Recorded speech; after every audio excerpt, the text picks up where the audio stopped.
السلام عليكم ورحمة الله وبركاته. اخواتنا حبايبنا عاملين ايه؟ يا رب تكونوا بخير، وكالعادة صلوا على سيدنا النبي. ومع قانون كيرشوف النهارده يا ابطال، واخر حصة في الباب الاول اللي هناخدها على جزئين سواء ليفل 1 او ليفل 2. فان احنا النهارده معانا كيرشوف ليفل 1. تعالى بقى كده نشوف على طول الشيت النهارده بيتكلم على ايه واحنا سخنين. بص يا معلم، مسألة زي كده مثلا حضرتك احنا عارفين لما بنشوف نقطة مش مسار بنطبق قانون كيرشوف الأول. اتفقنا ان كيرشوف قبل ما ربنا ياخده ساب قانونين. كيرشوف الثاني بيطبق في مسار مغلق. اما كيرشوف الأول بيتطبق عند نقطة. فلو دي نقطة عايزين نطبق عندها كيرشوف الأول اللي بيقول لي ان سيجما الاي ان بيساوي سيجما الاي اوت. لاحظ معايا ان النقطة دي مين اللي داخل منها ومين اللي خارج؟ هنلاقي ان اي 2 خارج واي 3 خارج واي 5 خارج. يبقى اللي خارجين اي 2 بلس اي 3 بلس اي 5 دولت كده اللي خارجين، صح؟ طب اللي داخلين عندنا مين ومين؟ فين 1 و4 بس السهم بتاعهم مش معمول، معلش انت زودهم من عندك هنا فيها تعديل بسيط كده. يبقى 1 و4 هم اللي داخلين. يبقى كده اي 1 زائد اي 4 بيساوي اي 2 زائد اي 3 زائد اي 5. يبقى ده خارج ده خارج ده خارج ودول داخلين. يبقى اللي دخل قد اللي خرج. يبقى 1 زائد 4 بيساوي 2 زائد 3 زائد 5. يبقى الإجابة رقم ب. بس خلي بالك، بص كده على ج، هتلاقي ان ج هي ب بالظبط. بس هو عمل ايه؟ خد اي 1 واي 4 اللي هم اشارتهم موجب ووداهم الناحيه الثانيه بعكس الاشاره فبقوا سالب. يبقى الاجابه الصح ب والاجابه الصح ج. يبقى الاجابه الصح الاجابتين ب وج اللي هي رقم كام؟ د. اللي بعده قيمة التيار أي واتجاهه نفس الكلام. أنا عندي نقطة هطبق عندها قانون كيرشوف الأول. يبقى كيرشوف الثاني بيطبق في مسار، كيرشوف الأول بيطبق في نقطة. عند النقطة دي هنلاقي إن ال 2 أمبير داخلة، ال 12 أمبير داخل، ال 6 أمبير داخلين. يبقى اللي دخلوا 2 و6 و12. يبقى 2 زائد 6 زائد 12 اللي هما كام يعني؟ 2 و6 8 8 و12 20. طب تعالى بقى نشوف اللي خرج. طب اللي خرج عندي السبعة أمبير. يبقى هنا 7. حلو قوي. يبقى اللي خرج 7. وفي تيار تاني اسمه اي معرفش هو دخل ولا خرج. بس مش احنا المفروض نخلي الان بيساوي الاوت؟ طب عشان الان يساوي الاوت الاي نحطه جنب ال20 ولا جنب ال7؟ جنب ال7 عشان نجمع حاجه على ال7 لحد ما تساوي كام؟ 20. يبقى معنى كده ان انا لو هحط الاي لازم احطه جنب الاوت. وطالما هحطه جنب الاوت يبقى ده كده خارج مش داخل. يبقى ماشي من بي لاي. يبقى دي غلط ودي غلط. وقيمته كام؟ 13. كام نجمعه على ال7 عشان يساوي 20؟ 13. يبقى الاجابه رقم د. اللي بعده طبقا للشكل المقابل فان مقدار واتجاه المار في الفرع بي كيو. فان مقدار التيار المار في الفرع اللي اسمه بي كيو. طب اولا بس انا لو طبقت كيرشوف الاول عند النقط دي برضو يعني سيجما الاي ان بيساوي سيجما الاي اوت. عايزين نعرف بقى مين اللي دخل ومين اللي خارج. تعالى كده نشوف. هنلاقي ان ال7 امبير داخله وال10 داخله وال5 داخله. يبقى 10 و7 داخلين وال5 كمان داخله. طب اللي خارج 10 و7 و5 وكمان الاثنين زائد 2. يبقى ال7 داخله، ال10 داخله، ال5 داخله، الاثنين داخله. طب ايه اللي خارج؟ اللي خارج ال3 امبير وفي تيار ماشي هنا من بي لكيو اسمه ايه معرفش. طب ده داخل ولا خارج؟ تعالى نشوف. هو اللي دخل 5 و7 12، 12 و2 14، 14 و10 كام؟ 24. يبقى كده في 24 بيساوي اللي خرج 3. عشان اللي خرج يساوي اللي دخل لازم اللي مشي في بي كيو نحطه عند اللي دخل ولا عند اللي خرج؟ عند اللي خرج. يبقى هنحط هنا اي. طب الاي علشان يتحط جنب الثلاثة يبقى كام؟ كام زائد 3 يساوي 24؟ 21.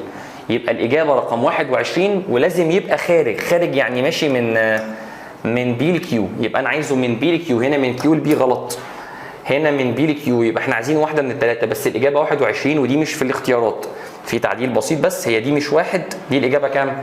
21. فتبقى الإجابة رقم كام؟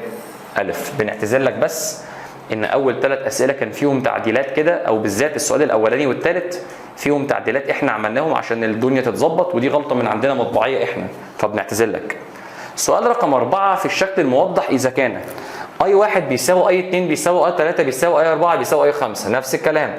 طالما عندي نقطه بنطبق كيرشوف الاول، ما احنا اتفقنا بقى المسار بنطبق كيرشوف الثاني، النقطه بنطبق كيرشوف الاولاني.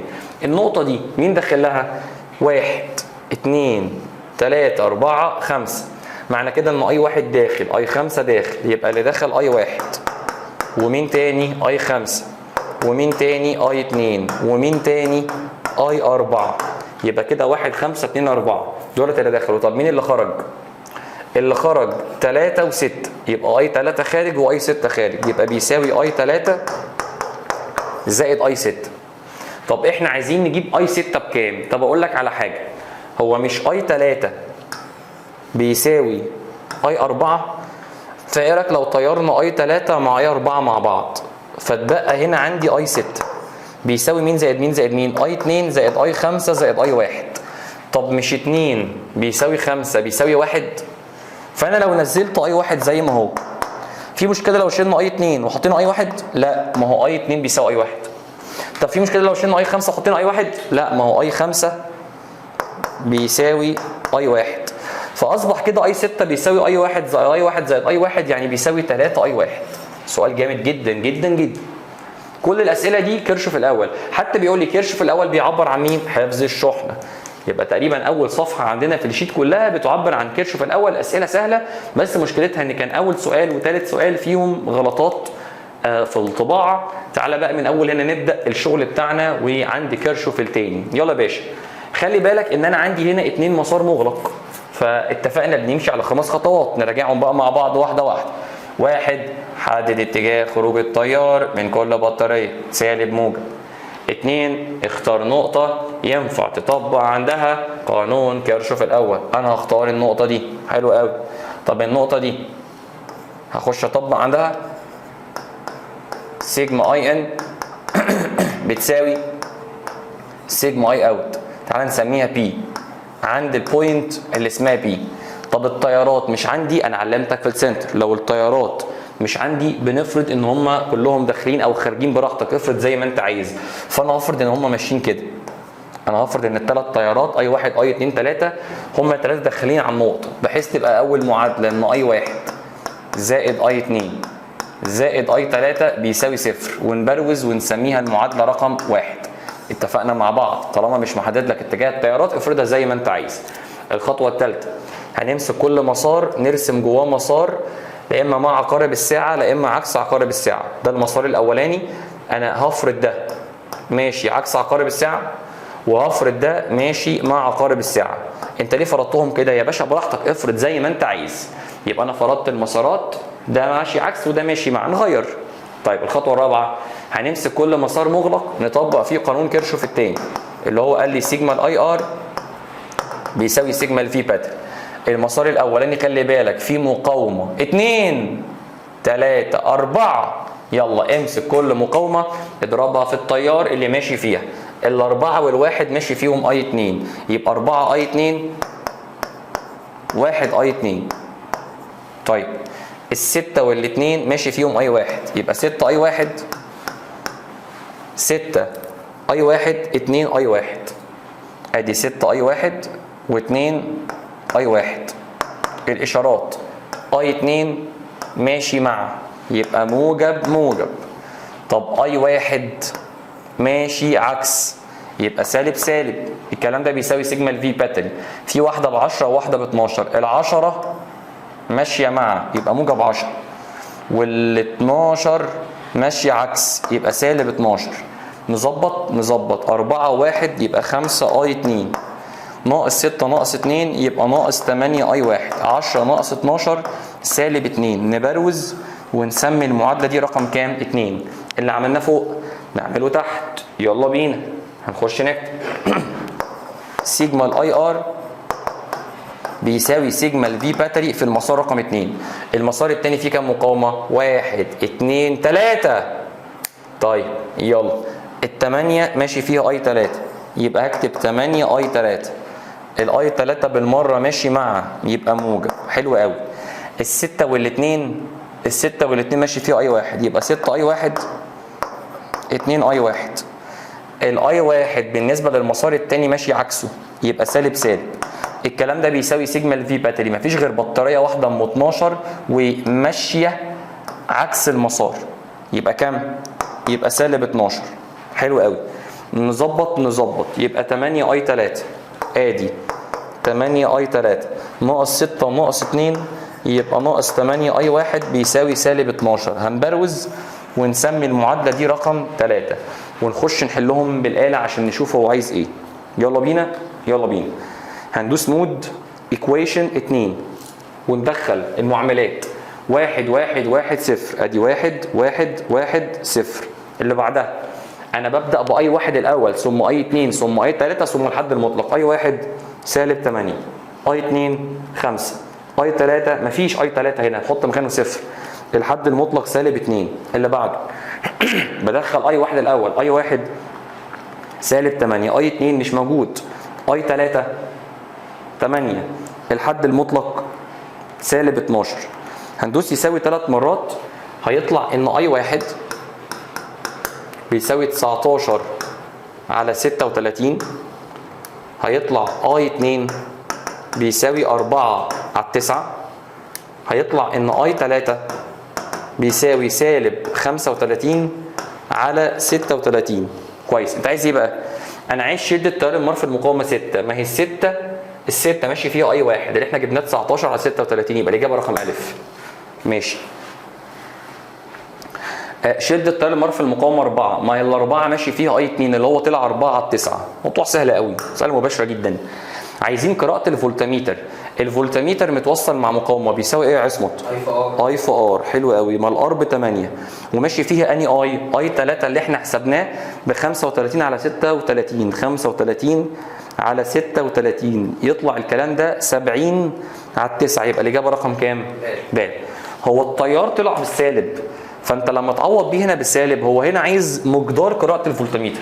فلما اجي اقول لك في المساله انا عايز قراءه الفولتميتر او قراءه الاميتر ببقى عايز المقدار. فحتى لو الناتج طلع بالسالب هنعمل ايه في السالب؟ هنشيله. ده الكلام ده لو عايز قراءه الاميتر او الايه؟ بس انا لو عايز التيار نفسه طلع بالسالب لازم اجاوب الاجابه بالايه؟ بالسالب. زي ما هي بالظبط كده. اللي بعده احنا اتفقنا حلينا مع بعض السؤال ده. قلنا لما بيبقى عندنا مسارات مغلقه ما فيهاش مقاومات كل اللي بنعمله ان احنا بنرسم مسار جوه كل مسار مغلق وبنطبق جواه قانون كيرشوف التاني. طب المسارات دي نخليها مع ولا عكس؟ اي حاجه، انا هخلي الاثنين ماشيين مع وامسك كل مسار اطبق فيه قانون كيرشوف التاني. سيجما الاي ار بيساوي سيجما الفي باتري. يبقى انا هعمل الكلام ده مرتين، مره مع المسار الاولاني يلا يا ابطال الابطال ومره مع المسار الثاني. يلا حبيب قلبي. المسار الاولاني هل في مقاومات؟ في 60 ده هيبقى سيجما الاي ار بصفر. سيجما الفي باتري البطاريه دي ماشيه من السالب للموجب يعني ماشيه مع يبقى موجب 10. البطاريه دي ماشيه من السالب للموجب يعني ماشيه عكس يبقى ناقص في 2. ودي الفي 2 الناحيه الثانيه بعكس الاشاره تطلع الفي 2 ب 10. يبقى الفي 2 ب 10 فولت. طبعا الاجابات المفروض برضو هنا كلها فولت. يبقى 10 فولت. اللي بعده اللي عملناه هنا نعمله هنا. طب يلا يا باشا. سيجما الاي ار المسار الثاني فيه مقاومات؟ لا يبقى سيجما الاي ار بصفر. سيجما الفي باتري البطاريه دي طلعناها ب 10 ماشيه مع يبقى موجب 10. البطاريه دي اسمها في 1 ماشيه عكس يبقى ناقص في 1. البطاريه دي من السالب للموجب ماشيه عكس يبقى ناقص 6. يبقى صفر بيساوي 10 ناقص 6 4 ناقص في 1. ودي الفي 1 الناحيه الثانيه بعكس الاشاره هتطلع في 1 ب 4. يبقى الاجابه 4 فولت. يبقى رقم الف. سؤال سهل جدا. اللي بعده في الشكل المقابل عند فتح المفتاح. المساله دي حلوه قوي. ليه بقى؟ تعال اقول لك. هو انا لما افتح المفتاح هنعمل ايه في الفرع اللي فيه المفتاح؟ هنشيله من فين لفين؟ من اوله لاخره. حلو قوي. طب عصمت هو احنا لما فتحنا المفتاح بقى عندي كم مسار مغلق؟ واحد. وبقى البطاريات اللي فيه في نفس الفرع يعني توازي ولا توالي؟ توالي. يبقى حلها اسهل كيرشوف ولا اوم؟ اوم. يبقى انا هخش اشتغل هنا في المطلوب الاولاني اوم. يعني هخش اقول له الاي لا ده كبير قوي الخط ده. يبقى هخش اقول له ان الاي هتساوي في باتري على ار داش زائد ار سمول. الفي باتري دي ماشيه من السالب للموجب كده ودي ماشيه من السالب للموجب ودي ماشيه من السالب للموجب كده، فهم الاثنين لما يتقابلوا مع بعض ولا عكس بعض؟ نطرحهم يبقى كام ناقص كام؟ 20 ناقص 5 اللي هي 15. الار سمول دي مالهاش، دي ليها ار سمول بكام؟ بواحد. نحسب الار داش. المقاومات كلها مع بعض 8 و4 و2 14. 14 1 15. 15 على 15 يطلع التيار بواحد، يبقى الاميتر ماشي فيه كام؟ واحد. خلي بالك كده المساله بدات تقوم. بص قله الادب بقى، بص قله الادب لما تحصل. طب لو انا جيت رحت مرجع الرسمه لاصلها تاني، اهو رجعت الرسمه لاصلها تاني وقفلت المفتاح، اصبح عندي بطاريات متصله على توازي. احنا قلنا في السنتر نفرق ازاي بين اوم وكيرشوف. اوم بيبقى عندنا لا اما باتري واحده لا اما كذا باتري في نفس الفرع يعني توالي مع بعض. اما كيرشوف بيبقى عندنا الباتريز متوصله مع بعض توالي ولا توازي؟ توازي. يبقى ما ينفعش اوم، لازم كيرشوف. طب اصبح عندي كام مسار مغلق؟ 2. يلا بقى نطبق الخمس خطوات، نفس المساله اللي فاتت بالظبط، هي وهي اللي قبلها. 1. حدد اتجاه خروج التيار من كل بطاريه. 2. اختار نقطه ينفع تطبق عندها قانون كيرشوف الاول. انا هختار دي، فهخش اكتب بما ان سيجما الاي ان بيساوي سيجما الاي اوت ات البوينت اللي اسمها، تعالى نسميها بي. اوكي، النقطه دي اي 1 داخل، اي 2 خارج، اي 3 خارج، يبقى اي 1 بيساوي اي 2 زائد اي 3.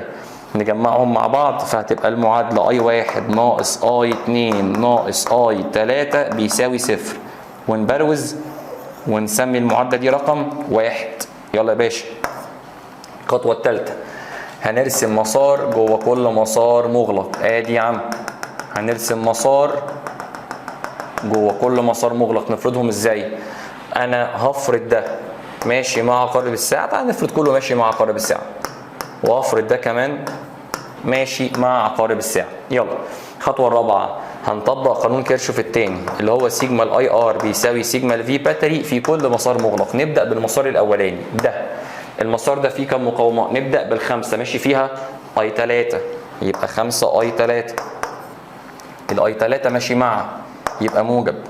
طب مين تاني؟ في واحد، الواحد ماشي فيه اي 3، اما الفرع ده كله من هنا لهنا ماشي فيه اي 3، يبقى الخمسه اي 3 والواحد اي 3، والاي 3 لسه قايلين موجب. طب الناحيه الثانيه الواحد والاربعه ماشي فيهم اي 1، يبقى واحد اي 1 واربعه اي 1.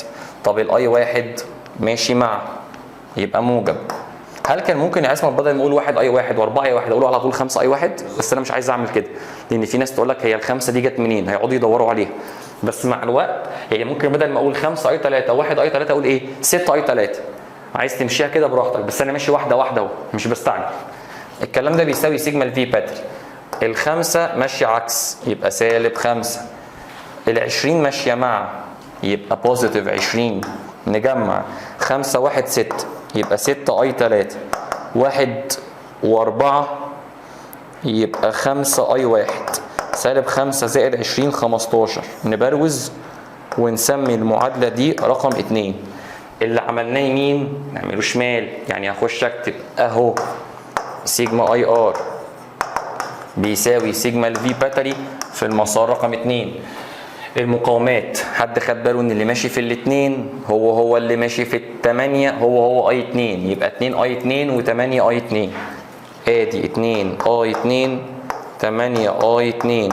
الاشاره بتاعت الاي 2 بالمره ماشيه عكس، يبقى سالب سالب. يلا يا باشا. طب سيجما الفي باتري. لا لسه في مقاومات كمان، لسه في هنا الاربعه والواحد، صح ولا ايه؟ صح. الاربعه والواحد ماشي فيهم مين؟ اي 1. ما هي الاربعه والواحد مشتركين في المسار ده، مشتركين في المسار ده، فالاربعه والواحد ماشي فيهم اي 1، يبقى 4 اي 1 1 اي 1.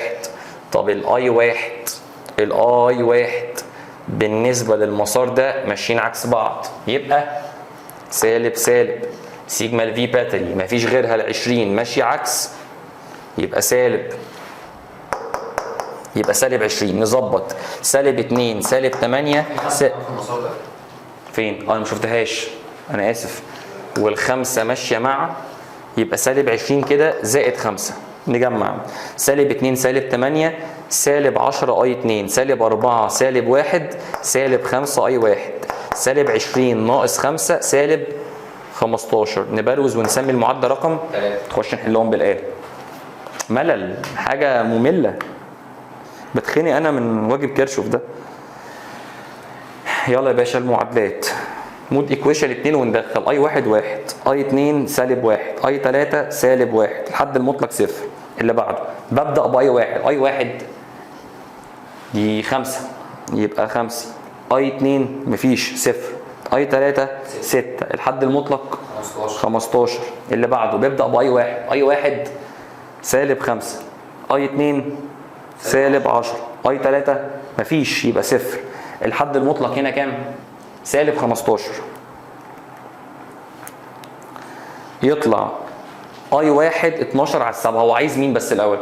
هو عايز الاميتر. هو الاميتر ماشي فيه مين؟ اي 2. يبقى انا عايز اي 2. هو اي 1 ب 12 على 7 اي 2 ب 9 على 14. 9 على 14 دي يعني 6 من 10. لو دوست اس دي يبقى الاجابه رقم كام؟ رقم ج. حلاوه المساله دي ان هي بدات وخلصت كيرشوف. سؤال 10 برضو معلش التعديلات في كيرشوف كتير لان للاسف الغلطه الاشاره ولا البطاريه تبوظ المساله. فاحنا هنعدل الاجابات كلها في 1 فولت 2 فولت 3 فولت 4 فولت. تعالى بقى نشوف هو عايز ايه. حد خد باله ان المسارات ما فيهاش مقاومات؟ احنا اتفقنا لو ما فيش مقاومات بنرسم مسار جوه كل مسار مغلق ونطبق جواه قانون كيرشوف التاني.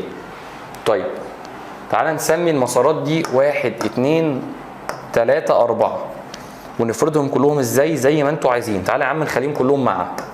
ادي المسارات كلها ماشيه مع. ادي المسارات كلها ماشيه مع. تعالى بقى نطبق كيرشوف التاني في كل مسار مغلق. بس بقول لك ايه يا عصمت، انا عندي 4 مسارات، ابدا في انهي مسار؟ اللي معايا فيه معطيات كتير. اللي معايا فيه معطيات كتير واللي فيه مجهول واحد. ليه؟ اصل في ناس تقول لك ابدا بالمسار الاولاني فيه كام مجهول؟ 2. طب الثاني فيه كام مجهول؟ 2. طب الثالث فيه كام مجهول؟ 2. طب الرابع فيه كام مجهول؟ 1. يبقى انا هبدا بالرابع. يبقى سيجما الاي ار بيساوي سيجما الفي باتري في المسار الرابع عشان في مجهول واحد. هل في مقاومات؟ يبقى سيجما الاي ار بصفر. طب سيجما الفي باتري نبدا بأني واحده؟ اي واحده. طب الفي باتري اللي احنا عايزينها ماشيه عكس يبقى سالب في باتري 4. الاثنين ماشيه مع يبقى موجب 2.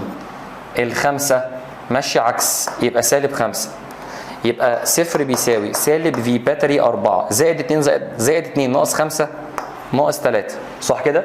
انا عايز اجيب الفي باتري مش اشارتها سالب تروح الناحيه الثانيه تبقى يبقى اصبح الفي باتري اللي اسمها في باتري 4 بتساوي سالب 3. يبقى دي كده سالب 3. اوكي. بعد المسار الرابع اخش على انهي مسار؟ تالت. لان اصبح التالت بعد ما جبنا دي بقى فيه كام مجهول؟ 1 اللي هو في باتري 3. يبقى هخش اكتب سيجما الاي ار بتساوي سيجما الفي باتري في المسار رقم 3. يلا نكمل. مفيش مقاومات يبقى سيجما الاي ار بصفر. سيجما الفي باتري ابدا باني واحده؟ اي واحده. انا هبدا بدي. الاربعه ماشيه مع يبقى موجب 4. اللي احنا جبناها سالب 3 ماشيه مع يبقى ننزلها زي ما هي سالب 3. ايه ده؟ مش هي ماشيه مع تبقى موجب؟ ايوه، ما معنى كلمه موجب يعني تنزل باشارتها، فهي سالب ننزلها ايه؟ اوكي. ناقص اللي احنا عايزينها في باتري 3 ماشيه مع يبقى موجب في باتري 3. طيب يبقى صفر بيساوي 4 ناقص 3 1 زائد في باتري 3. نوديها الناحيه الثانيه بعكس تطلع بكام؟ سالب 1. يبقى البطاريه دي طلعت بسالب 1 فولت. بعد ما خلصنا المسار الرابع والثالث نخش على مين؟ على الثاني عشان هو بعد ما جبنا دي اصبح فيه كام مجهول؟ 1. اللي هو مين؟ في باتري 1. يلا فهنخش نطبق هنا بقى. سيجما الاي ار بتساوي سيجما الفي باتري في المسار الثاني. مفيش مقاومات يبقى سيجما الاي ار بكام؟ صفر. سيجما الفي باتري البطاريه اللي احنا عايزينها في باتري 1 ماشيه مع يبقى موجب في باتري 1. الثلاثه ماشيه عكس يبقى سالب 3. طيب البطاريه اللي في باتري 3 اللي احنا جبناها بسالب 1 ماشيه عكس، فننزلها بعكس اشارتها ولا بنفس اشارتها؟ عكس اشارتها. بعكس اشارتها. طب مش هي سالب؟ ايوه ننزلها موجب. حلو قوي. يبقى كده صفر بيساوي في باتري 1 سالب 3 زائد 2 سالب 2. نودي دي الناحيه الثانيه بعكس الاشاره، تطلع في باتري 1 بكام؟ ب 2. يبقى انا كده جبت في باتري 1 ب 2 فولت، يبقى البطاريه دي ب 2 فولت. تعالى بقى نروح للمسار الاولاني اللي احنا عايزين فيه المجهول اصلا. يبقى كده سيجما الاي ار بتساوي سيجما الفي باتري في المسار الاولاني، مفيش مقاومات، يبقى سيجما الاي ار بكام؟ صفر. انا هبدا باللي انا عايزها، في باتري 2 ماشيه مع، يبقى موجب في باتري 2. الاثنين دي ماشيه عكس، يبقى سالب 2. دي ب 2 وماشيه عكس، يبقى سالب 2. يبقى صفر بيساوي في باتري 2 سالب 2 وسالب 2 سالب 4. تروح الناحيه الثانيه بعكس، يبقى في باتري 2 تطلع بتساوي كام؟ 4. زفت، سؤال زفت. بص الخطوات فيه كتير ازاي، بس سهل والله مفيش تفكير. اللي بعده مسارين مغلقين بنمشي على 5 خطوات. يلا. 1. حدد اتجاه خروج التيار من كل بطاريه، سالب موجب سالب موجب. اللي بعد كده نختار نقطه نطبق عندها كيرش في الاول. انا هختار ايه؟ يبقى سيجما الاي ان بيساوي سيجما الاي اوت عند النقطه اللي اسمها ايه. يلا. هنا في 2 امبير داخله والاي خارج والنص خارج، يبقى اللي دخل قد اللي خرج، يبقى 2 بتساوي اي زائد نص. ودي الاي الناحيه الثانيه بعكس، لا سوري، ودي النص الناحيه الثانيه بعكس الاشاره. يبقى الاي هيطلع بيساوي 2 ناقص نص بكام؟ 1.5. الخطوه الثالثه هنرسم مسار جوه كل مسار مغلق. ادي المسار وادي المسار، نمشيهم ازاي؟ اي حاجه يا عم. تعالى نمشي الاثنين مع عقارب الساعه. انا مشيت الاثنين مع عقارب الساعه. الخطوه اللي بعد كده هنطبق قانون كيرشوف الثاني في كل مسار مغلق. يبقى سيجما الاي ار بتساوي سيجما الفي باتري مره في الاولاني، وسيجما الاي ار بتساوي سيجما الفي باتري مره في الثاني. هل هنا في مقاومات؟ نمسك كل مقاومه نضربها في التيار اللي ماشي فيها. بس في حاجه ابدا باني مسار الاولاني. بص المسار ده فيه كام مجهول؟ 1 اللي هو الفي باتري. طب المسار ده فيه كام مجهول؟ 2 الار والفي باتري. ابدا بالمسار اللي فيه ايه؟ مجهول 1. مجهول 1. يبقى انا هعتبر ده المسار الاولاني وده المسار الثاني. نبدا من الشمال. يلا. الواحد والاربعه ماشي فيهم 2. يبقى 1 في 2 4 في 2، والاثنين ماشيه مع، يبقى موجب موجب. مين تاني؟ الثلاثه والواحد ماشي فيهم اللي احنا جبناه بكام؟ 1.5، يبقى 3 في 1.5 1 في 1.5. والواحد ونص ماشي مع، يبقى موجب موجب. الكلام ده بيساوي سيجما الفي باتري. والمقاومات الداخليه ما احنا خدناهم بقى اهم، جبناهم هنا بواحد وهنا بواحد اهو. ادي الواحد وادي الواحد. طب سيجما الفي باتري ال 12 ماشيه مع، يبقى موجب 12. الفي باتري ماشيه مع، يبقى موجب في باتري 1. يبقى انا معايا كل حاجه ما عدا مين؟ الفي باتري 1. نجمع ده كله يطلع 16. يبقى 16 بيساوي 12 زائد في باتري 1. اجمع كام على 12؟ 4. يبقى خلاص في باتري 1 ب4، وده المطلوب الثاني بالمناسبه. اللي عملناه شمال نعمله يمين. يلا نبدا بالار. الار ماشي فيها نص، يبقى نص ار، والنص ماشي مع، يبقى موجب. الثلاثه والار سمول ام 1 ماشي فيهم الاي اللي احنا حسبناه بكام؟ 1.5. يبقى 3 في 1.5 1 في 1.5. والواحد ونص ده ماشي دلوقتي ازاي؟ عكس، يبقى سالب سالب. الكلام ده بيساوي سيجما الفي باتري. احنا جبنا الفي باتري دي بكام؟ ب4. ماشيه مع ولا عكس؟ عكس. يبقى سالب 4. انا كده معايا كل حاجه ما عدا مين؟ خد ده وديه الناحيه الثانيه بعكس. بالاشاره. تعالى نعمله بدماغنا او بالاله. 3 في 1.5 ب4.5. 1 في 1.5 سالب 1.5. لا سيبك من السالب. 3 في 1.5 ب4.5. 1 في 1.5 1.5. 4.5 1.5 6. اشارتهم سالب، تروح تبقى موجب. يبقى كده اصبح نص ار بيساوي سالب 4 موجب 6 اللي هي كام؟ 2. انا عايز اجيب مين؟ يبقى اقسم 2 على النص تطلع الار ب4. طيب المطلوب الاول عايز فرق الجهد بين ايه وبي. هو من ايه لبي عندنا كم مسار؟ ممكن نمشي كده وممكن نمشي كده وممكن نمشي كده. اني اسهل واحد؟ يعني مين ده؟ ليه؟ عشان في ار، وطالما في ار ساعتها هيبقى الفي اللي انت عايزه بيساوي مين في مين؟ اي في ار. الار لسه جايبينها بكام؟ 4. وماشي فيها كام؟ نص في 4 بكام؟ 2. حليناها مع بعض في السنتر دي، فالموضوع فيها سهل. اللي بعده برضه حليناها في السنتر. احنا اتفقنا لما بنلاقي عندنا 2 مسار مغلق بنمشي على 5 خطوات. 1. حدد اتجاه خروج التيار من كل بطاريه، حددناه. اختار نقطة نطبق عندها كيرشوف الأول، اخترناها سيجما الاي ان بيساوي سيجما الاي اوت عند النقطة اللي اسمها بي. هتلاقي ان اي واحد داخل، اي 2 داخل، اي 3 يبقى كلهم داخلين. بقت المعادلة اي واحد زائد اي 2 زائد اي 3 بيساوي 0. بلوز وسمي الكلام ده رقم واحد. الخطوة الثالثة هنفرض وجود مسار جوه كل مسار مغلق. المسارات دي بنخليها لا اما مع عقارب الساعة لا اما عكس عقارب الساعة. تعالى نخلي ده مع وتعالى نخلي ده عكس. طب لو انت خليت الاثنين مع في مشكلة؟ والله هم. يلا هنمسك المسار الاول نطبق فيه سيجما الاي ار بيساوي سيجما اللي فيه باتري مرة في الاولاني ومرة في الثاني. يلا ال8 وال12 ماشي فيهم اي واحد. طب تيجي نكتبها على طول بقى عشان ننجز 20 اي واحد، بدل ما اقول 8 اي واحد و12 اي واحد، ما هي 20 اي واحد. طب يلا بالمره، الاي واحد ماشي مع يبقى موجب، ال20 ماشي فيها اي 2 يبقى 20 اي 2، الاي 2 ماشي عكس يبقى سالب. الكلام ده بيساوي سيجما الفي باتري. الستة ماشيه مع يبقى موجب، والثلاثه ماشيه عكس اهي، الثلاثه ماشيه عكس يبقى سالب. يبقى كده كام ناقص كام؟ 6 ناقص 3 بكام؟ 3. وهنسمي المعادلة دي رقم 2 اللي عملناه فوق. يلا بينا. سيجما الاي ار بتساوي سيجما الفي باتري في المسار رقم 2. يلا يا بطل. حد خد باله ان اللي ماشي في الستة هو اللي ماشي في 9 اسمه اي 3. طب تيجي بدل ما نقول 6 اي 3 و9 اي 3 نقول كام؟ 15. 15 لان 6 زائد 9 15 يبقى 15 اي 3 ماشيين مع يبقى موجب. ال20 ماشي فيها اي 2 ماشي عكس يبقى سالب. الكلام ده بيساوي سيجما الفي باتري. انا عندي بطاريتين، ال8 ماشيه مع يبقى موجب، ال3 ماشيه عكس. يبقى كام ناقص كام؟ 8 ناقص 3 بكام على طول؟ 5.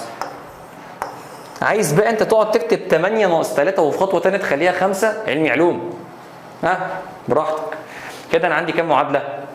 نخش نحلهم بالقلم مود ايكويشن 2. هيطلع الارقام اللي طلعت لك دي، هيطلع لك اي واحد ب5 في 10 اس سالب 3، وهيطلع لك اي 2 بسالب 145 من 1000، وهيطلع لك اي 3 بكام؟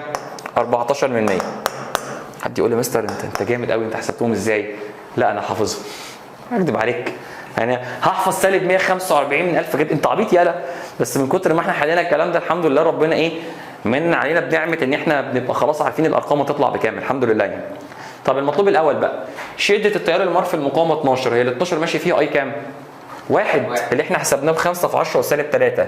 ما هي 5 في 10 اس سالب 3 هي كام؟ 5 من 1000.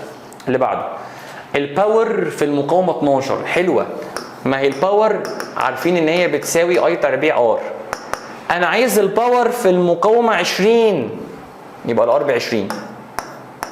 عايز الباور في المقاومه 20 اعوض بني اي اللي ماشي في ال 20. طب ال 20 ماشي فيها كام؟ اي 2 اللي احنا حسبناه سالب 145 من 1000. بس اوعى تنسى تربيع. التربيع. لما تعمل الكلام ده بالاله هيطلع لك 42 من 100 واط. اللي بعده فرق الجهد بين طرفي المقاومه 9. تعالى هنا، ما هو الجهد بين طرفين المقاومه 9 بتساوي اي كام في كام؟ اي في ار. انا عايز الجهد عند التسعه يبقى الار ب9. اعوض باني اي اللي ماشي في التسعه. التسعه ماشي فيها اي كام؟ اي 3 اللي احنا حسبناه 14 ب 14 من 100. يطلع كام؟ لا نعملها بالاخر دي مش حافظها الصراحه. يبقى 9 21 من 100 في 14 من 100 1.26 من 100. انت حافظها ولا حسبتها يا اسمه؟ لا حسبتها. انت جامد يا اسمه ده. اللي بعده في الدائره الكهربائيه الموضحه عايزين الفي باتري. يا باشا مش دي 2 مسار مغلق؟ نفس ال5 خطوات. بص عدناهم كم مره. بس بالمناسبه حد خد باله ان في المساله دي مثلا لما حليناها في السنتر الموضوع كان سهل قوي، اسهل مننا على فكره. عارفين ليه؟ لان الرسمه كنا راسمينها كبير قوي فعارفين ناخد راحتنا. بس انا هنا للاسف ما عنديش مساحات. فانت عشان تحل الكلام ده اوعى تحله في الكتاب زي لازم ترسم الكلام ده بالخطوات. مش هدخل حد انا السنتر غير لما تعمل الكلام ده بالخطوات. ترسم المساله في الكشكول وتحلها بالخطوات. قرف. بعد يلا يا عم. 1 حدد اتجاه الزفت اللي ماشي في كل زفت، حددناه. 2 اختار الزفت ينفع نطبق عنده قانون كيرشوف الاول، زفتناه. اخترنا ايه؟ يبقى سيجما الاي ان بيساوي سيجما الاي اوت عند النقطة اللي اسمها ايه؟ يلا باشا الاتنين داخل والواحد ونص داخل والتيار ده اللي اسمه اي مثلا خارج، يبقى 2 زائد واحد ونص بيساوي اي، يبقى الاي كده بكام؟ 3 ونص. اللي بعد كده نرسم مسار جوه كل مسار مغلق. ادي المسار ماشي مع عقارب الساعة، وادي المسار تعال نخلي ده عكس عقارب الساعة المسار التاني. طبعا برضو بص ما عنديش مساحة عارف احل فيها، انت بقى ارسم وكبر مساحاتك براحتك. يلا الخطوة اللي بعد كده نطبق كيرشوف التاني في كل مسار مغلق اللي هو سيجما الاي ار بيساوي سيجما الفي باتري في المسار الاولاني. التلاتة ماشي فيها 2 يبقى 2 في 3 والاتنين ماشي مع يبقى موجب. الأربعة ماشي فيها اي اللي احنا حسبناه بكام؟ 3 ونص يبقى 4 في 3 ونص. الاي ماشي مع يبقى موجب. الكلام ده بيساوي سيجما الفي باتري مفيش غيرها ماشيه مع يبقى موجب في باتري. 2 في 3 ب 6 4 في 3 ب 7 و4 في نص ب 2 2 و7 كام؟ 9 يبقى 9 و6 4 في 3 7 ازاي؟ 4 في 3 ب 12 12 يبقى 14 بقى. 14 هيتريقوا عليا برضو تاني صح؟ احنا متفقين. احنا متفقين عليها دي معروفه. يبقى 4 في 3 ب 12 ما اعملها بالاله يبقى اوفر ليه؟ 4 في 3 ب 12 و4 في نص ب 2 2 و14 2 و12 14 هي دي الليله السوداء. يا شماتة اللي ببالي بالك فيا. يبقى هنا 14 بيساوي في باتري يبقى 14 و6 كام؟ 20 بس دي مش موجوده في الاختيارات. بس اللي احنا عملناه كله صح. اللي احنا عملناه كله صح يبقى في تعديل. الفي باتري هتطلع عندنا ب 20 فولت. ماشي. اللي بعده احنا اتفقنا لما نلاقي بطاريات بنعمل ايه؟ بنرسم مسار ونخش نطبق في كل مسار قانون كيرشوف التاني. ابدا باني واحد الاولاني ولا التاني؟ الاولاني. طب ليه ما ينفعش التاني؟ عشان في مجهولين. عشان في مجهولين. نبدا بالاولاني. سيجما الاي ار يلا يا باشا بتساوي سيجما الفي باتري. هل في مقاومات؟ يبقى بصفر. طب سيجما الفي باتري الستة ماشية مع يبقى موجب. ال14 ماشية عكس يبقى سالب. الفي واحد ماشي مع يبقى موجب يبقى صفر بيساوي 6 ناقص 14 سالب 8 زائد في واحد ودي ال 8 الناحية التانية بعكس تطلع الفي واحد ب 8 يبقى لا دي يا دي يبقى دولت غلط. اللي عملناه شمال نعمله يمين. يلا يا باشا سيجما الاي ار بتساوي سيجما الفي باتري مفيش مقاومات يبقى سيجما الاي ار بكام؟ بزيرو. طب الفي 2 اللي احنا عايزينها ماشيه مع يبقى موجب. الستة ماشيه عكس يبقى سالب. الفي واحد اللي احنا لسه جايبينها بكام؟ جبناها بكام؟ ب 8 ماشيه عكس يبقى بالايه؟ بالسالب. يبقى صفر بيساوي في 2 ناقص 6 ناقص 8 تروح الناحيه الثانيه بعكس الاشاره تطلع في 2 بكام؟ يبقى الاجابه رقم الف. اللي بعده يا جماعه نفس الكلام. هو الحصه بتاعت ليفل 1 دي مفيش هي والله، بس لو انت بترسم الرسم بخط كبير الموضوع هيبقى اسهل من عندي. يعني انت عندك اسهل، انا ما عنديش مساحه بعرف احل قدك كده. طب يلا عايزين بعد كده من السنه الجايه نبقى نرسم المساله اكبر ونفكنا من حوار اللوجو واسم الباب والكلام ده وناخد راحتنا يعني. انا في ليفل 2 بقى. في ليفل 2 طب اتفقنا زي الفل. يلا يا باشا اللي بعدها اسمه هيظبطنا في ليفل 2 هيظبط المساله تبقى اكبر نعرف ناخد راحتنا زي السنتر. ماشي والسنه الجايه برضه لو عايشين يعني ان شاء الله. يلا 5 خطوات. 1 حدد اتجاه خروج التيار من كل بطاريه. 2 اختار نقطه طبق عندها كيرشوف الاول. انا اخترت دي. ال3 داخل والاي 2 داخل وال4 ونص خارج يبقى 3 زائد اي 2 بيساوي 4 ونص وادي 3 الناحيه الثانيه بعكس الاشاره يبقى 4 ونص ناقص 3 1 ونص. الخطوه الثالثه نرسم مسار جوه كل مسار مغلق. نخليه ازاي؟ مع عقارب الساعه ولا عكس عقارب الساعه؟ اي حاجه. انا هخلي ده ماشي عكس ونخلي ده ماشي عكس. عمرنا ما فرضنا 2 ماشيين عكس نخليهم 2 ماشيين عكس. نجرب كده. يلا يبقى سيجما الاي ار بيساوي سيجما الفي باتري في المسار الاول. يلا باشا عندك الاثنين ماشي فيها كام؟ 3 يبقى 2 في 3 وده ماشي مع يبقى موجب في مقاومات تاني الستة ماشي فيها اي 2 اللي احنا حسبناه بواحد ونص، يبقى 6 في واحد ونص، والاي 2 ماشي عكس يبقى سالب، بيساوي سيجما الفي باتري. انا عندي كام بطاريه؟ 2. ال 24 ماشيه مع يبقى موجب صح، والفي باتري 2 اللي احنا عايزينها ماشيه عكس يبقى بالسالب. تعال نجمع 2 و3 6، 6 واحد ونص 6 في واحد ونص 9. ايوه بس ماشي، ما تقول 9 بتقول لي ايوه 9، يبقى 6 ناقص 9 سالب 3 -3 بيساوي 24 ناقص في باتري 2. انا عايز اجيب مين؟ دي بقت 2 نوديها الناحيه الثانيه بعكس الاشاره تبقى بالموجب. ماشي، تروح بالموجب والسالب 3 سالب تروح تبقى بالموجب يبقى 24 زائد 3 تطلع كام؟ 27. بس خلاص. هل محتاجين نعمل المعادله الثانيه؟ هو مش محتاج حاجه غير دي، خلاص خلصت. ده سؤال حلو قوي، ركز معايا بقى. بيقول لي الدائره المقابله تحتوي على 3 مقاومات متماثله و3 اعمده كهربيه متماثله، فما المقاومه التي يمر بها اكبر تيار كهربي؟ عايزين المقاومه التي يمر بها اكبر تيار كهربي. صلوا على سيدنا النبي. بص يا سيدي، هي دي فكره كده ليها حاله شاذه عايزين نعلمها لك عشان تعرف تفكر فيها. مثلا حد خد باله ان المسار ده البطاريه دي ماشيه كده والبطاريه دي ماشيه كده، ايه رايك يا عصمت؟ مع بعض ولا عكس بعض؟ عكس بعض. مش هما الاثنين قد بعض في المقدار؟ وعكس بعض في الاتجاه؟ ايوه هيلاشوا بعض. بالظبط. فاصبح هنا سيجما الفي باتري بكام؟ بزيرو. فطالما سيجما الفي باتري بزيرو يبقى سيجما الاي ار بزيرو. يبقى المقاومه دي كده مش هيمشي فيها تيار. فلو كنت قلت لك اني مقاومه مش هيمشي فيها تيار، اكتبها. لو طلبت منك اني مقاومه مش هيمشي فيها تيار، هندور على المقاومه اللي فيها سيجما الفي باتري بزيرو. نعيد تاني، لو سالتك اني مقاومه مش هيمشي فيها تيار، مش هيمشي، هندور على المقاومه اللي فيها سيجما الفي باتري بزيرو اللي هي ار1. فاحنا كده مسحناها. بس انا عايز هنا اني مقاومه هيمشي فيها اكبر تيار، يبقى هندور على المقاومه اللي فيها سيجما الفي باتري بزيرو ولا سيجما الفي باتري كبيره؟ سيجما الباتري كبير. حلو قوي. تعالى بقى المسار الثاني. المسار ده فيه كام في باتري؟ واحده صح كده؟ طب بص المسار ده فيه كام في باتري؟ 2 وهما الاثنين ماشيين مع بعض فبقوا في باتري ولا 2 في باتري؟ فطالما المسار ده فيه اكبر في باتري يبقى يمشي فيه اكبر ايه؟ تيار. يبقى الار 2 هيمشي فيه اكبر تيار.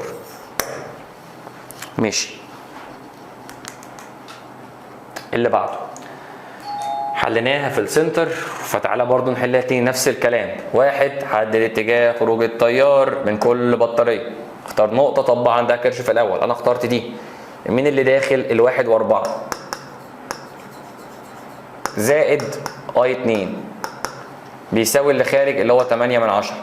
وادي دي الناحيه الثانيه بعكس الاشاره، هيطلع اي 2 8/10 ناقص 1/4 يطلع سالب 6/10.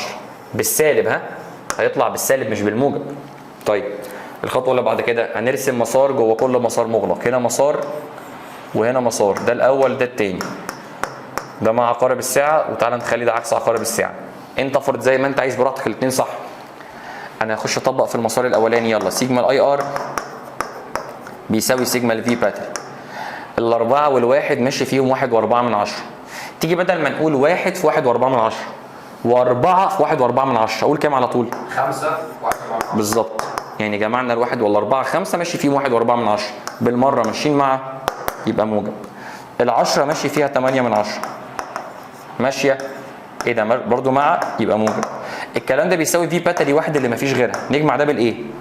بالاله يطلع في باتري واحد 15. لما تجمعها بالاله، هو كان عايز في باتري واحد 15. صباح الفل. اللي عملناه شمال نعمله يمين. طب يلا، يبقى سيجما الاي ار بتساوي سيجما الفي باتري في المسار الثاني.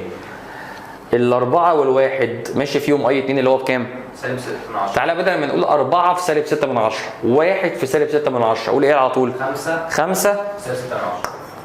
6/10 ولا سالب 6/10؟ سالب. يعني السالب بينزل عادي زي ما هو. طيب الاي 2 ماشي مع، فننزل موجب.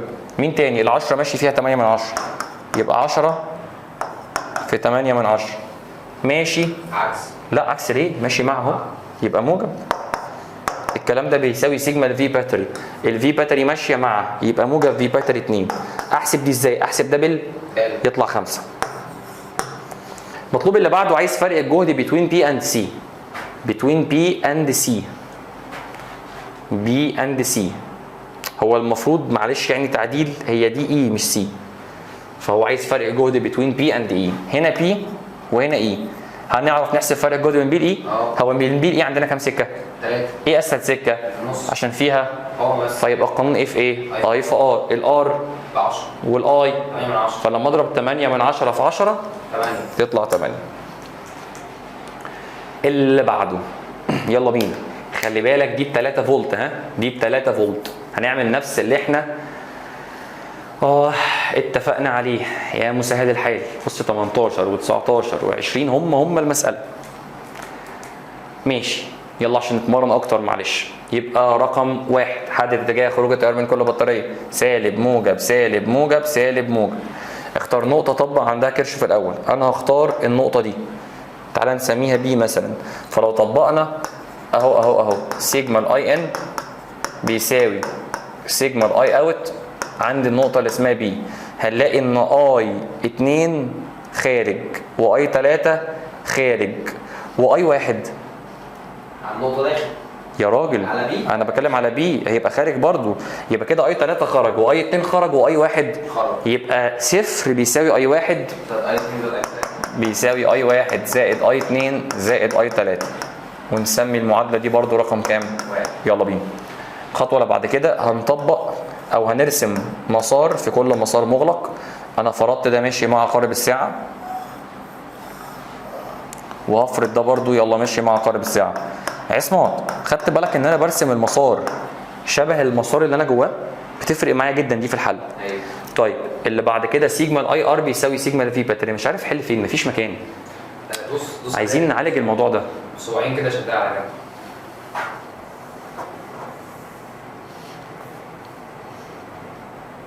لا كده يعني بص خليها يعني واقفه معاها.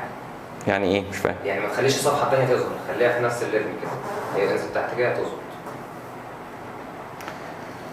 انت ما قلتش الحوار ده من الاول ليه؟ معلش يا جماعه، مؤاخذه يا جماعه. التكنولوجي دي بنت لذينه والله. ماشي يبقى انا هخش اكتب سيجما الاي ار بيساوي سيجما الفي باتري في المسار الاولاني. المسار الاولاني فيه 15 و10، 15 ماشي فيه اي 3 يبقى 15 اي 3 والاي 3 دي ماشيه مع يبقى بالموجب. ايه تاني؟ ال10 ماشي فيها اي 2 يبقى 10 اي 2 والاي 2 ماشي عكس يبقى بالسالب. الكلام ده بيساوي سيجما الفي باتري. 6 ماشيه مع وال9 ماشيه مع يبقى 6 زائد 9 يبقى 15 اي 3 ناقص 10 اي 2 6 زائد 9 15. وهنسمي المعادله دي رقم 2. اللي عملناه هنا نعمله هنا. يلا يا باشا. سيجما الاي ار بيساوي سيجما الفي باتري في المسار رقم 2. المسار رقم 2 في كام مقاومه؟ في الاربعه وفي مين تاني؟ ال10. ما ال10 مشتركه هنا وهنا صح؟ انا هبدا بال10. ال10 ماشي فيها اي 2 يبقى 10 اي 2 والاي 2 ماشي مع يبقى بالموجب. طيب الاربعه ماشي فيها اي 1 يبقى 4 اي 1 والاي 1 ماشي عكس يبقى بالسالب. مفيش غير بطاريه واحده، لا خلي بالك ده هنا في واحده وهنا في واحده. الثلاثه ماشي عكس يبقى سالب 3 والتسعه ماشي عكس يبقى سالب 9. يبقى بركاتك يا اسد. وبعدين بقى اعملها في نفس الليفل، ما تخليش الطرف اللي تحت عايزه.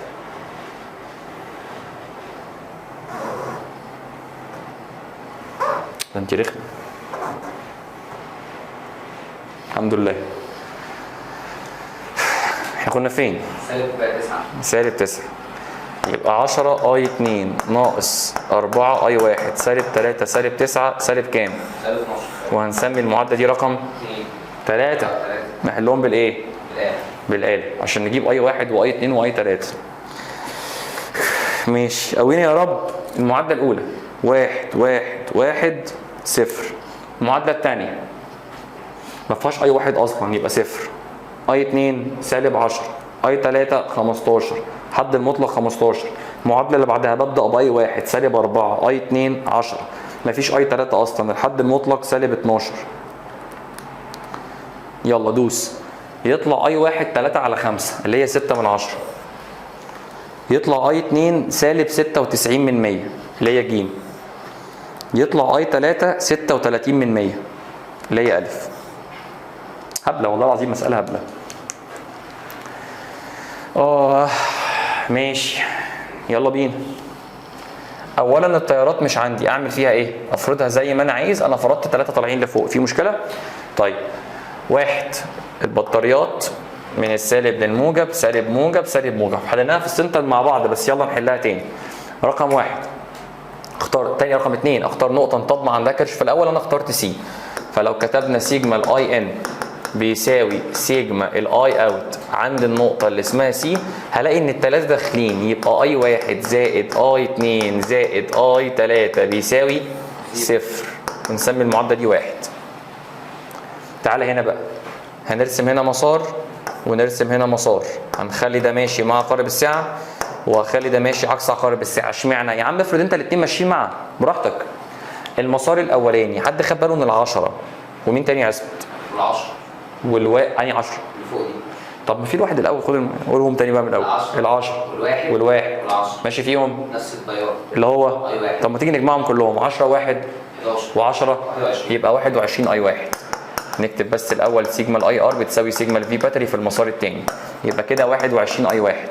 طب الواحد ده ماشي فيه اي 2 يبقى 1 اي 2، ده ماشي مع موجب. طب اي 2 عكس سالب، سيجما الفي باتري ال 12 ماشيه مع وال6 ماشيه عكس، يبقى كام ناقص كام؟ 12 من 6 تطلع بروز، ونسمي المعادله دي رقم 2. اللي عملناه شمال ال10 والواحد وال10 ماشي فيهم نجمعهم يبقوا 21 اي 3 بالموجب، عشان الاي 3 هتلاقيه ماشي مع الواحد ماشي فيه اي 2، يبقى واحد في اي 2 باي 2، والاي 2 ماشي يبقى بالسالب. سيجما الفي باتري ال 24 ماشيه يبقى موجب، الستة ماشيه يبقى 24 ناقص 6 بكام؟ 18. هنبروز ونسمي المعادله دي رقم 3 ونحلهم بالاله بقى مع نفسهم بقى، مش هنعيدها تاني. مود ايكويشن 2 لحد ما يطلع اي 1 واي 2 واي 3. باكد لك بس ان اي 1 هيطلع 38 على 161، واللي بعده بس مش اكيد يعني تقريبا 130 على 161، وبعد كده 24 على 23. يا رب ابقى صح، بس يا رب ابقى صح، ولا اقول لك انا ده متاكد منه مليون في الميه، دولت مش متاكد. اعملهم بقى انت بالاله وشوف هيطلعوا كام. اللي بعده، ودي اخر مساله معانا لان اخر مسالتين دولت تبع ليفل 2 الاسبوع الجاي ان شاء الله، فهنكتب عليهم مؤجل. تعالى بقى نشوف اخر مسالتين دولت. اسال سؤال، اوعى ترد غلط عليا مش هتبقى مصيبه. المساله دي فيها كام مسار مغلق؟ 2 مش 3 يعني ما ينفعش اقول 1 2 3. اللي قال 3 ده حمار. ليه بقى؟ لان ده مش سلك، ده فولتميتر يالا، ده جهاز يالا. فالمفروض واحنا بنحل المساله احسن حاجه عشان ربنا يتوب علينا نعمل ايه في الفولتميتر؟ كانه مش موجود. الفولتميتر ده جهاز بيقيس فرق الجهد بين نقطتين، يعني كاني بقول لك ان في نقطه هنا وفي نقطه هنا، احنا عايزين نحسب فرق الجهد ايه؟ تمام. حل المساله وبعد كده بروح احسب فرق الجهد ما بينهم. طب احلها ازاي؟ نفس اللي احنا عملناهم بالظبط، بس في مشكله. التيارات مش قايل لي ماشيه ازاي، نعمل احنا ايه؟ نفرضها زي ما احنا عايزين. طب ممكن نرسم المساله دي احنا، يعني انا عايز ارسمها ونحلها بنظام شويه. يعني هنا في 5 10 20. تعال ادوس هنا صح؟ يلا.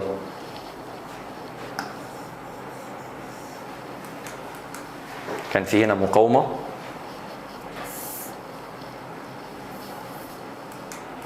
تاني مقاومه بطاريه، مقاومه على جنب كده. ادي في مقاومه بطاريه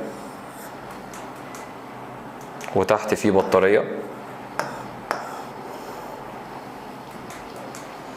وهنا في مقاومه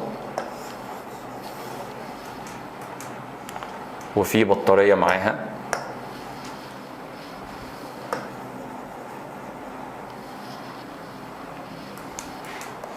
وهنا في مقاومه. المقاومات دي بكام بقى؟ دي 3 وهنا 50 و3، هنا 10 5 تحت كام؟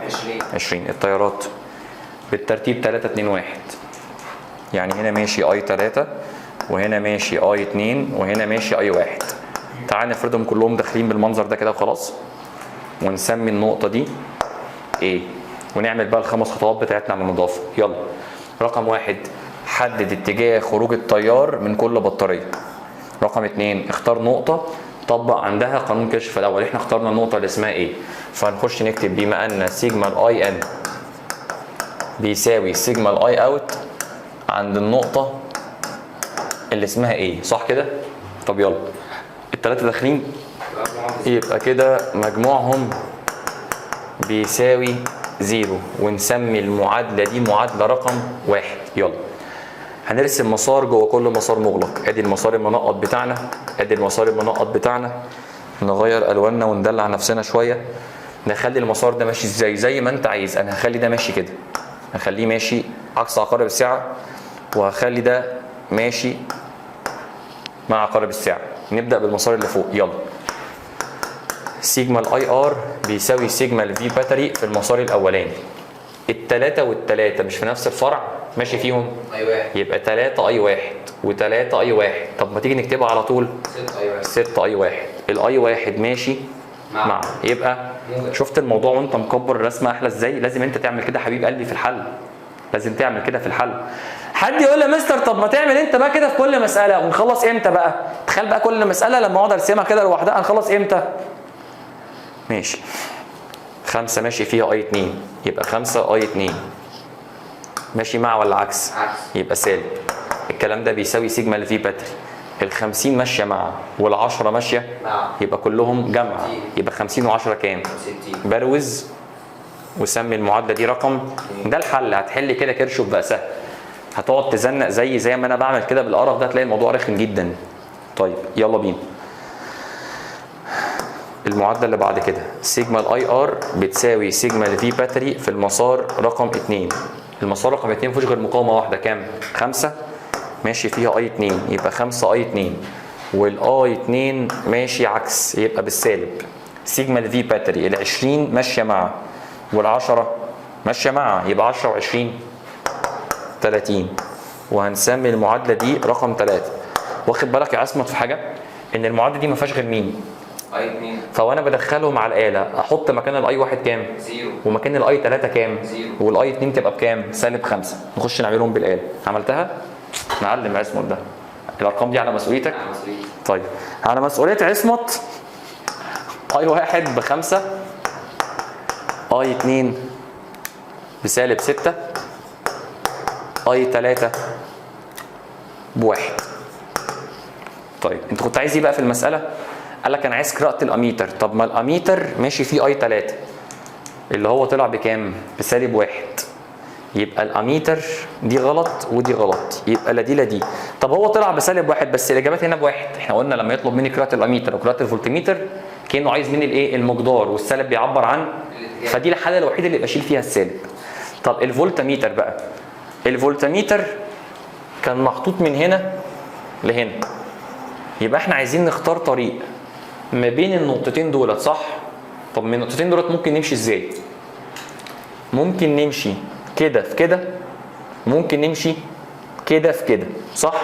الاتنين صح، بس في مشكله. الطريق ده فيه مقاومه وبطاريه. طب الطريق التاني فيه مقاومتين بطاريه. اخد اني اسهل؟ بطاريه. اللي فيه مقاومه وبطاريه. بس عشان نحسب فرق الجهد في كيرشوف ده احنا لسه ما شرحناهاش الصراحه، يعني لسه هناخدها في ليفل 2. حد يقول لي ايه ده؟ طب ما انت المسائل اللي فاتت كنت بتحسب فرق الجهد بين النقطتين بس كان بيبقى فيهم مقاومه، كنا بنستخدم اي في ار. طب لو في بطاريه ومقاومه ليها طريقه حل ثانيه لسه هناخدها ان شاء الله في ليفل 2. فعشان كده هنسيب المطلوب التاني ده لحد ما نخش في حصه ليفل 2. وفي الاخر نتمنى ان نكون عند حسن ظنكم، ونتقابل مع بعض في فيديو جديد من قانون كيرشوف في ليفل 2. السلام عليكم.